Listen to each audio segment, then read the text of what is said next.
Digital Pareidolia, being one of my first projects, is also a project that in its formalization artistically was done in a very simple way. The whole project was just based on me using Facebook and then taking screenshots, so photographies of my computer screen.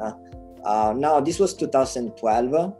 Facebook had just introduced in Europe its facial recognition technology for photos. So for the first time, people were able to upload images and then you would see something like this little square here, for example, in the bottom right corner, which would automatically detect the face of a person.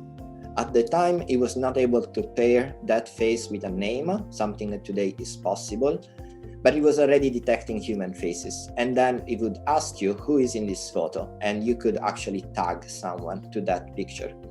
The interesting thing that I noticed is that sometimes the facial recognition technology didn't work. And so, for example, as you can see here in this central image, the little square is highlighting a detail that is not a human face. In fact, it's just a little piece of like little technical equipment. And I was quite interested in this idea of like what happens when facial recognition fails. And so to investigate this, I decided to upload all of the photos that I had at the time to my personal Facebook account. It was 30,000 photos, which I had collected over the course of around 7 years, from 2005 onward up to that point. And just to give you a sense of what that means in terms of what Facebook was handling, 30,000 photos at the time was the equivalent of the photos that were being uploaded to Facebook in 10 seconds. So I went through each facial recognition suggestion, and then I only selected the wrong ones, which I called the wrong portraits. And what came out of this process, this very systematic conceptual approach, was a collection of 193 wrong portraits. So portraits which are generated by a glitch in facial recognition technology. And by doing a general estimate, I could also calculate that every second, the facial recognition was failing 19 times.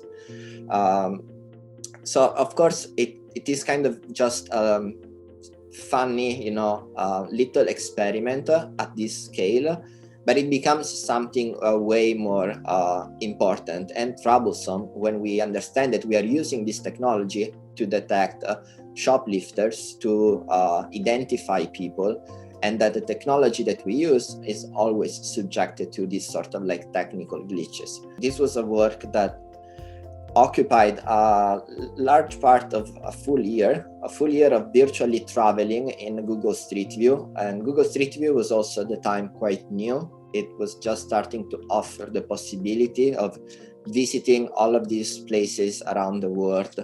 It gave the impression that images were now something you could travel within, not just something you would see.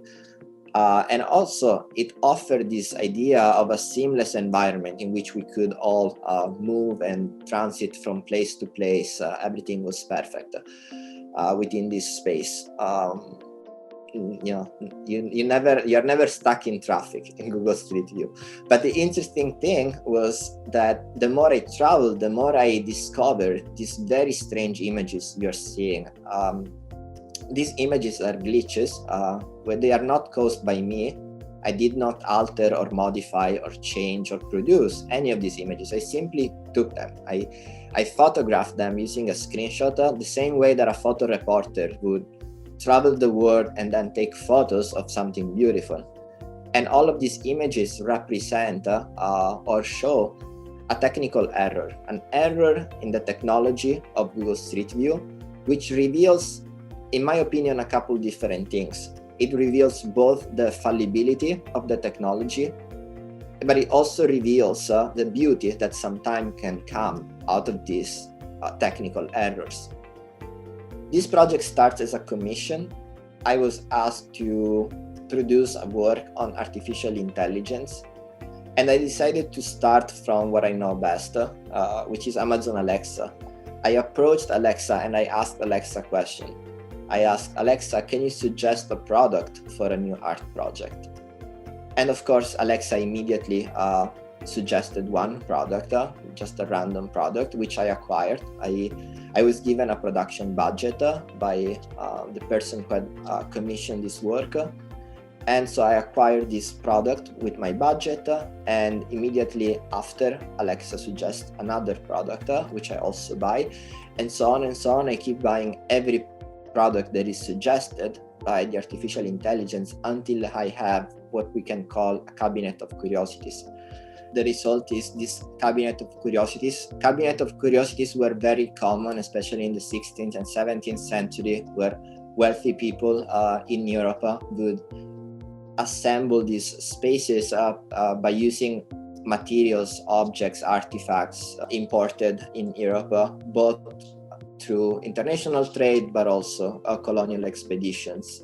And my idea here was of reshaping the idea of what a cabinet of curiosities is. A cabinet of curiosities that represents, in the most precise way possible, in my opinion, the capitalist practices of consumption today. And so the entire artwork, in a way, is the product of an artificial intelligence. It is the product of the algorithms that are used by Amazon to improve or augment our consumption. But in a more subtle way, it's also my way of questioning issues of authorship. Who is really the author in a world in which we are giving so much agency to other systems that are making decisions for us? So in this case, it's not so clear who is in charge. Is it the artist or is it Alexa? But also, like, how is our aesthetic sense really being affected by our reliance on systems like Amazon? If what we buy is not what we choose, but it's only what is suggested to us, and what we like is what we see most, because that's what is suggested, it means that also our aesthetic sense is going to shift according to the algorithms that we are exposed to.